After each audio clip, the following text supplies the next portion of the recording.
नमस्ते दोस्तों, आज की वीडियो में आपको देखने को मिलेगा सर इसका टाइगर रिजर्व का थ्रिलिंग जंगल एक्सपीरियंस और होटल वाओ रेलिज का ऑनेस्ट रिव्यू।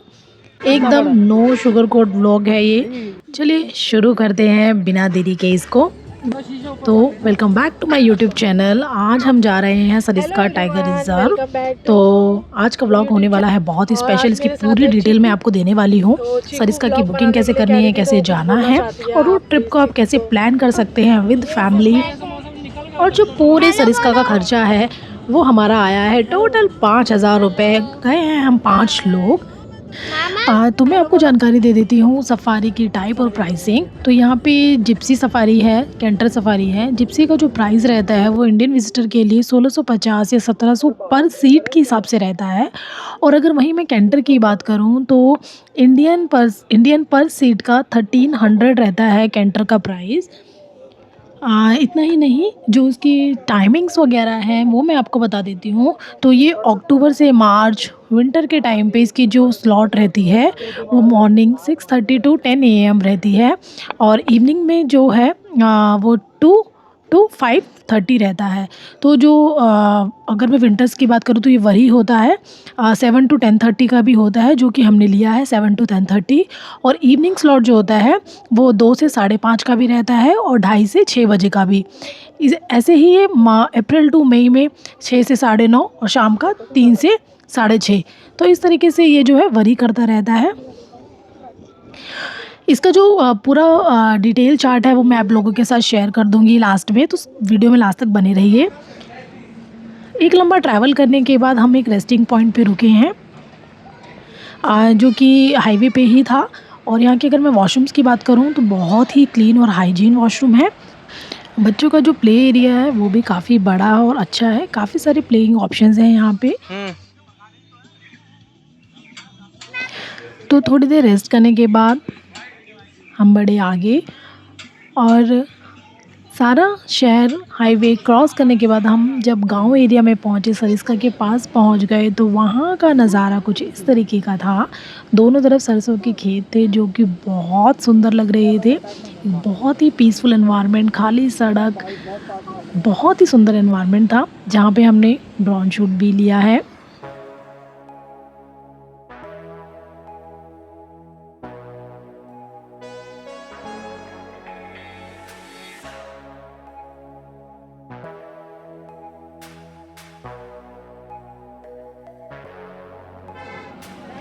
रास्ते में जाते वक्त हमें एक बहुत ही सुंदर पॉइंट मिला है जहाँ पे काफ़ी सारे बंदर और तालाब में कछुए भी हमें देखने को मिले हैं। तो ये भी जब आप सरिस्का जाते हैं तो रास्ते में ही पड़ता है, पत्थर नहीं है तो इसे बिल्कुल मिस मत कीजिएगा। वो देखो, वो भी रहा एक और। कछुए कछुए भरे पड़े यार। आप देख सकते हैं इस तालाब में बहुत सारे कछुए हैं और काफ़ी बड़े कछुए भी हैं इसमें। देख चीकू, ये देख इधर, ये रहा देख कितना बड़ा। मैंने कछुआ जो है पहली बार देखा था, तो इसे देख के मैं बहुत एक्साइटेड हो गई थी। इस पॉइंट के बाद हम बढ़े आगे और अपने होटल की ओर चल पड़े, क्योंकि हमारा जो सफारी था वो हमने नेक्स्ट डे का बुक किया था। तो मैं आपको रेकमेंड करूँगी कि जिस दिन आप निकल रहे हैं उस दिन की सफारी ना ही बुक करें, नेक्स्ट डे की ही सफारी बुक करें। और सफारी का जो सबसे बेस्ट टाइम रहता है वो समर्स रहता है या फिर अर्ली विंटर्स। सरिस्का जाते वक्त आपको रास्ते में ही इस तरीके की वाइल्ड बोर्स, सांभा डियर और मंकीज़ दिखते रहेंगे, क्योंकि वहाँ पे वाइल्ड बोर्स बहुत कॉमन है। आप देख सकते हैं ये वाइल्ड है क्योंकि इसके दांतों से हम पता लगाते हैं कि वाइल्ड बोर है या लोकल। तो इसकी जो उम्र है बहुत हो चुकी है, तो ये एक बूढ़ा वाइल्ड बोर है। इस तरीके से रास्ते में काफ़ी सारे जानवर देखने के बाद हम बढ़े आगे। तो आपने अगर वीडियोस में देखा होगा तो आपको बहुत सारी ऐसी वीडियोस भी मिलेंगी जिसमें सरिस्का जाते वक्त लोगों को रास्ते में ही चीता वगैरह भी दिखे हैं। अगर आप रात में ट्रैवल करते हैं तो मैं रेकमेंड करूँगी कि विंटर्स को छोड़ दीजिए, समर्स में ही ट्रैवल कीजिए, क्योंकि समर्स में मौसम भी क्लीन रहता है और टाइगर के हंटिंग चांसेस बहुत ज़्यादा होते हैं। वो शिकार पे निकलते हैं रात को, तो उनकी जो साइटिंग होती है वो बहुत ईजी हो जाती है। और समर्स में इसलिए भी रेकमेंड करूँगी क्योंकि बारिश में जो पानी की जगह जगह स्रोत बन जाते हैं और पहाड़ों में पानी सूख जाता है, तो मई और जून जो है सबसे बेस्ट टाइम होता है टाइगर साइटिंग के लिए। इसकी जो पूरी डिटेल मैंने आपको स्टार्टिंग की वीडियो में बताया है, उसका पूरा चार्ट मैं आपको लास्ट में शेयर करूँगी, तो वीडियो में लास्ट तक ज़रूर बने रहिए। पूरा सफ़र तय करने के बाद हम पहुँच गए अपने होटल वाओ रेलिश और हमने कुछ इस तरीके के मड कॉटेजेस बुक किए हैं। यहाँ पे 3 तरीके के ऑप्शंस अवेलेबल हैं, मड कॉटेज, डीलक्स कॉटेज और होटल रूम्स। मैं आपको सजेस्ट करूँगी कि आप डीलक्स कॉटेज या होटल रूम्स के साथ जाइए। इस तरीके के मड कॉटेजेस मत बुक कीजिए क्योंकि ये स्टिंग कर रहे थे। अदरवाइज़ ये प्रॉपर्टी बहुत अच्छी है। चलिए देख लेते हैं फटाफट से इसका टॉप व्यू।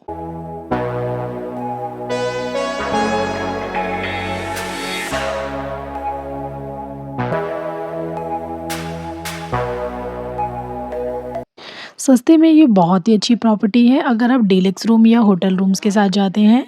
और सबसे अच्छी बात, ये सरिस्का की मेन एंट्री गेट से सिर्फ 20 मिनट की दूरी पर है, तो सरिस्का के पास देखने के लिए ये सबसे बेस्ट प्रॉपर्टी है।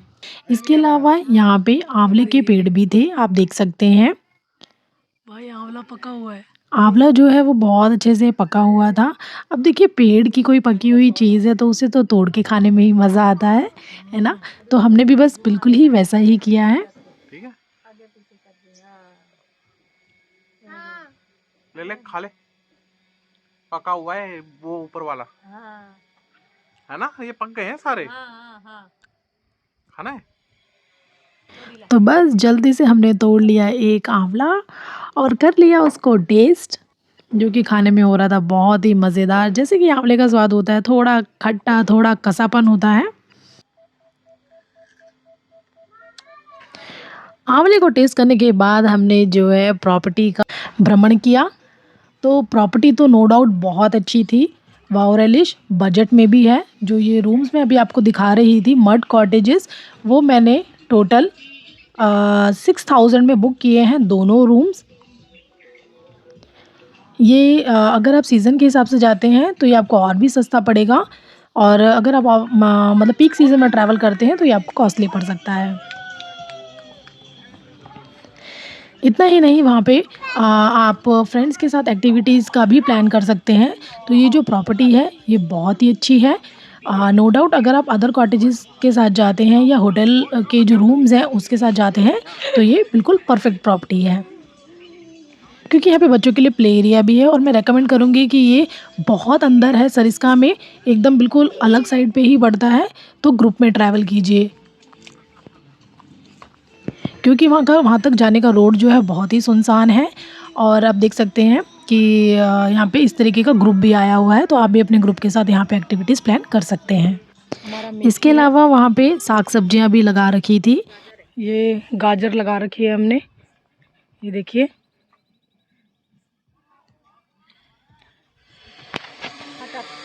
ये मटर लगा रखा है। ये देखिए पालक, और ये भी यहाँ भी पालक ही लगा रखा है। और ये मूली है ना, ये मूली है। और इस तरफ भी अगर आप देखेंगे तो ये भी मूली ही है। और ये देखिए ये धनिया है, यहाँ भी धनिया ही लगा रखा है।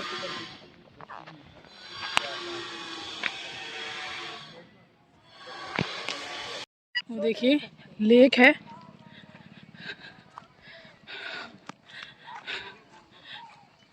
कितना सुंदर सनसेट व्यू। अगर मैं व्यू की बात करूं तो बहुत ही अच्छा है। अगर आप प्री वेडिंग के लिए एक बहुत ही चीप लोकेशन प्लान कर रहे हैं तो ये बिल्कुल ही परफेक्ट होने वाला है, क्योंकि यहाँ पे आपका प्री वेडिंग शूट बहुत ही सुंदर होगा। और फैमिली के साथ अगर प्लान कर रहे हैं तो भी ये जगह परफेक्ट है, क्योंकि यहाँ का फूड भी काफ़ी अच्छा है। ये जो मैं भी आपको दिखा रही हूँ ये प्रॉपर्टी का एक अदर साइड है, जहाँ पे एक नदी जो है प्रॉपर्टी के साथ ही निकलती है। तो ये जो अभी आपको स्क्रीन पे दिख रहा है शायद उतना अच्छा नहीं दिख रहा होगा, क्योंकि ये शाम के समय शूट हुआ है। अदरवाइज़ ये बहुत सुंदर जगह है, आप इसे डेफिनेटली बुक कर सकते हैं। तो पूरी प्रॉपर्टी को एंजॉय करने के बाद हमने किया डिनर और उसके बाद किया रेस्ट, क्योंकि अगले दिन है हमारी सफारी। रात का समय है ओह, ठंडा लग रहा है। हम जा रहे हैं सफारी के लिए, है ना नोनी? बहुत ज़्यादा ठंड लग रही है, कोहरा बहुत ज़्यादा है। देखो भाई, चीकू को देखो। तो हम 6 बजे तकरीबन निकले हैं सफ़ारी के लिए, क्योंकि अगर आपने ऑनलाइन भी सफ़ारी बुक किया है तो भी वहाँ पे आपको जाके अपने जो आईडी प्रूफ होते हैं वो दिखाने रहते हैं, और वहीं से ही आपको कैंटर या सफ़ारी जीप जो है वो असाइन होती है। तो मुझे ये वाला थोड़ा फंडा समझ नहीं आया कि ऑनलाइन बुक करने के बावजूद भी आपको एक लंबा लाइन लगाना रहता है। बाकी अदरवाइज़ सब कुछ बहुत ही अच्छा था। और सफ़ारी हमारी शुरू हो गई है। जैसे कि आप देख सकते हैं बहुत ही कोहरा है, बट यहाँ पे आपको मोर जो हैं वो तो थोक के भाव देखने को मिलेंगे, और साथ ही में सांभर डियर वगैरह भी। तो लकीली हमें जो टाइगर फुटप्रिंट दिखे हैं, जो कि हमारे गाइड बता रहे थे कि ये अर्ली मॉर्निंग के ही हैं, 2 या ढाई घंटे जो है पुराने हैं। तो बहुत सारे पक्षी और जानवर वगैरह देखने के बाद हम होप कर रहे थे कि टाइगर हमें दिख जाए। तो let's wait for the tiger.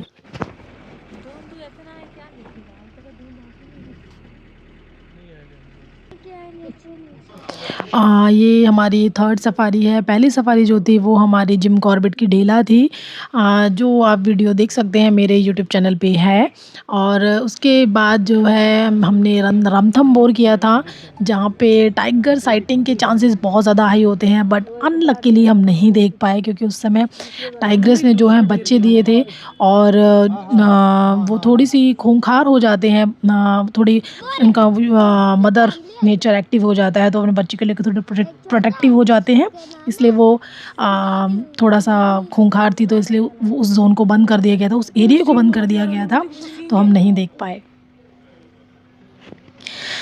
But यहाँ पे आज टाइगर फुटप्रिंट देखने के बाद हम होप कर रहे हैं कि हमें ज़रूर दिख जाएगा। अभी जो ये टाइम है मैं बता दूँ, दिसंबर में मैंने प्लान किया है, बट मैं आपको रिकमेंड करूँगी कि बच्चों के साथ अगर प्लान कर रहे हैं तो दिसंबर में ना जाएं, क्योंकि बहुत ज़्यादा ठंड होती है। देख रहा है। और अगर आप सफ़ारी प्लान करते हैं तो मैं आपको बेस्ट टाइम बताऊं तो समर्स ही है। मई और जून सबसे बेस्ट टाइम होता है किसी भी सफ़ारी के लिए। विंटर्स में तो आपको सफ़ारी स्किप ही करना चाहिए, ऐसे हमें गाइड ने बताया।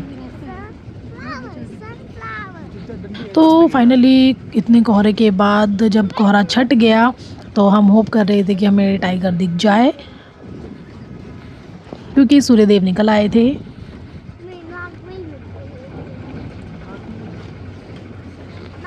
तो थोड़ा आगे बढ़ने के बाद फाइनली वो मोमेंट आया जिसका हमें बहुत बेसब्री से इंतज़ार था। बस हो गया। तो हमें ये टाइग्रेस दिखी। हमें बताया गाइड ने कि थोड़ी देर पहले ही इसने एक सांभर डियर का शिकार किया है और उसको छोड़ के आई है, शाम को उसे खाएगी जाके, ऐसा हमें पता चला है। पर देखिए सरिस्का एक ऐसी जगह है ना कि जंगल में नहीं, सड़क पे भी आपको जंगली जानवर दिख जाते हैं। देखिए बहुत सारे मंकीज़, वाइल्ड बोर्स और सांभर डियर हमें दिखे हैं। वो तेरे को नहीं है कुछ भी। बिस्किट नहीं है, शीशा ऊपर कर लेना। मैंने तो उसको खिलाया है, बट ऑनेस्टली मैं आपको बोलूँ तो उन्हें नहीं खिलाना चाहिए, क्योंकि बेचारे जानवर खाने की तलाश में एक होप के साथ सड़क के किनारे आ जाते हैं और गाड़ी से उनका एक्सीडेंट हो जाता है, तो जो कि बहुत ही दुखद घटना लगती है। तो इसलिए जानवरों को अपना खाना खुद संचय करने देना चाहिए, उनको डिपेंडेंट ना बनाइए। मैंने तो बेवकूफ़ी की है, तो मैंने जो गलती की है वो आप ना दोहराएं, इसलिए मैंने सिर्फ ये क्लिप ऐड किया है इसमें। तो इस तरह पूरी सफ़ारी करने के बाद जो हमारा टोटल खर्चा आया है वो है 12 से 15,000, including jeep booking, hotel, food, petrol, everything. तो उसमें सब कुछ कवर है। तो रास्ते में वापस जाते समय हमने इवन खेतों से प्याज भी लिए, जहाँ पे खेतों से ताज़े प्याज कट के आए थे। तो ये हमने 15 रुपए किलो के हिसाब से 25 किलो प्याज हमने लिए हैं। तो आज की वीडियो में बस इतना ही। अगर ये वीडियो आपको पसंद आई हो तो चैनल को अपना आशीर्वाद दीजिए, सपोर्ट कीजिए और वीडियो को लाइक ज़रूर कीजिए। और इस तरीके की और मज़ेदार डिटेल वीडियोस मैं आप लोगों के लिए लाती रहूँगी। नेक्स्ट वीडियो आपको किस चीज़ के लिए चाहिए मुझे कमेंट में बताइए, मैं ज़रूर कवर करने की ट्राई करूँगी। और अगर आप सरिस्का गए हैं, कब गए हैं और आपके साइटिंग्स क्या थे, हमें कमेंट में ज़रूर बताएं। मिलते हैं अगले व्लॉग में। तब तक के लिए खुश रहिए, मस्त रहिए और बाय बाय।